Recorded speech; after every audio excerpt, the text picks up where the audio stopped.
I'm Nova Newcomer, and I'm a baseball fan, a Portland baseball fan.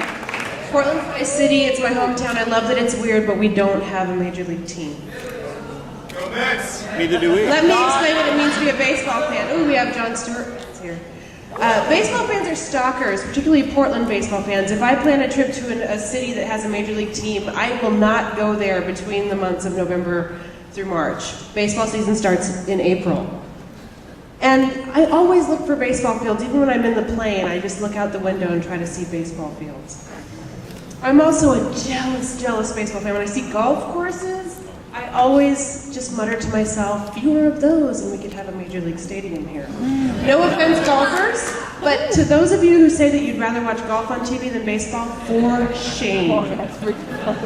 If golf courses aren't enough for a baseball fan to suffer over, then try being a Red Sox fan pre-2004, or an Indians fan, or like me, an occasionally loyal Cubs fan.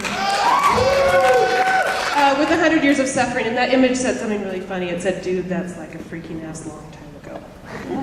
So there's also heroes in baseball. There are still some today, they're just not sung, but you've got people like Babe Ruth, Jackie Robinson, Roberto Clemente, who was a humanitarian who we lost too soon. And like any good infatuation, there's epic rivalries. Red Sox, Yankees, or for me, sometimes Giants fan, Dodgers, Giants. Somehow the Dodgers always pull out an unbelievable September out of nowhere. For baseball fans in Portland, my dad started me on the Portland Beavers. We bought the cheapest seats you could find, and then we sat in the closest seats you could get away with. But in Portland, you really want the show. You want to be there for Major League Baseball. So what I've had to do is sort of channel and stadium hop from this team to that team. So this is why I'm not a Mariners fan. That's the ugliest stadium ever. And for a 12-year-old girl, you don't have beer as an excuse, so I don't count that as my first time. In 1993, my dad took me to San Francisco, chilly Candlestick Park. I sat through 20 innings, got freezing cold. It was nearly 1 o'clock in the morning. My team lost 7-6. And the next day I was at Alcatraz in a Yankees hat. Ugh. This is the no-show. I planned a trip for myself the year that the players and the owners decided to get stupid and go on strike. That sucked. I ended up at an amusement park instead of baseball stadium.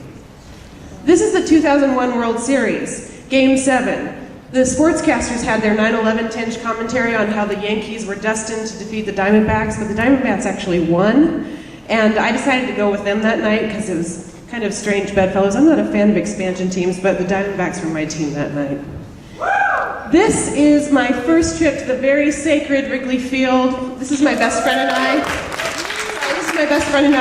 Drinking beer with guys playing hooky from work, and the Cubs actually won in the 9th with 2 outs. That never happens. The Cubs were 5 outs away from going to the World Series. And this fan, Steve Bartman, actually made a home run count by interfering with the player trying to catch it. And then this right here is Jane Bakke, the beleaguered Red Sox fan whose team actually broke the curse in 2004.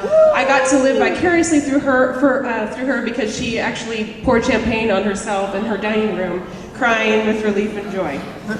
And then this is why I decided to stay with the Cubs for a while. And this is my husband and I on our honeymoon at the Cubs field in Mesa. And a husband that'll go to a Cubs game on his honeymoon is a keeper. And then this is Harry Carey, who always sang the 7th inning stretch during baseball games on WGN. So I want everyone to start with me. A 1, a 2, a 3. Take me out to the ball game. Take me out with the crowd. Buy me some peanuts and Cracker Jacks. I don't care if I ever get back, for it's root for the Cubs. If they don't win, it's a shame. For it's 1, 2, 3 strikes, you're out at the old ball game. Woo!